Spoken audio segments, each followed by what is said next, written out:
Hello, I'm Karen Wilkinson and I'm the Library Officer for Children and Young People for Wakefield Libraries. And I'm really pleased to be able to recommend a book to you as part of the National Shelf Service. I've chosen a firm family favourite and I can honestly say we have spent hours laughing and sharing this book together. It's called Little Wolf's Book of Badness and it's written by Ian Wybrow and it's illustrated by Tony Ross. It's simply the story of Little Wolf who just wants to stay at home with his mum and dad and his baby brother Smelly Breath. The problem with that is that his mum and dad really think that he's too much of a goody four-paws and it's really about time he learned how to be a bad little wolf. And so they send him off to Cunning College to his uncle Big Bad, who is the original Big Bad Wolf. And they're not going to allow him home until he has achieved his gold, yes his gold, bad badge and learned all of the 9 rules of badness. So this is the story of his journey and his adventures at Cunning College. And like all good journey books, it starts with a map. And actually we had so much fun with that map because you can look ahead and see what's going to happen next.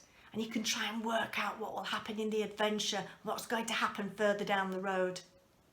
And you can also plot to see where you've been. We genuinely had a lot of fun with that map. And Little Wolf tells the story for himself because he writes home to his mum and dad every single day. And he draws some little pictures as well, possibly helped by Tony Ross. But they add an extra layer of joy to the story. And because we have a story that's written in very small chunks, it means that it's a perfect book to share.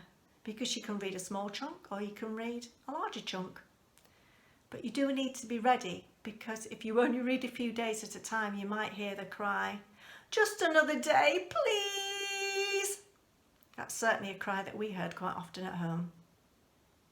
But it also means that it's really useful for those young ones who are learning to read for themselves because we can share the burden. We can read a page, they can read a page. We can read a page, they can read a page. It really was a firm favourite in our house. And it passed through all the stages. It was a lovely bedtime story. It became a story that we shared. It became a story that our children read to us and that we laughed along with. It was always good to put our smile on our face. Although to be fair, when I took it into hospital with me when my son was recovering from having his appendix out, he did ask me to take it away again on the grounds that it just hurt too much to laugh. So it possibly wasn't a good choice on that occasion. So I would recommend this book to you. It's available as an ebook. It's also available as an audiobook. I recommend it to you. It's funny, it's clever, and it just made us laugh. Well, I'm afraid my time is up now. And I must go, swiftly. So it's goodbye from me. And it's goodbye from Little Wolf. Aroo!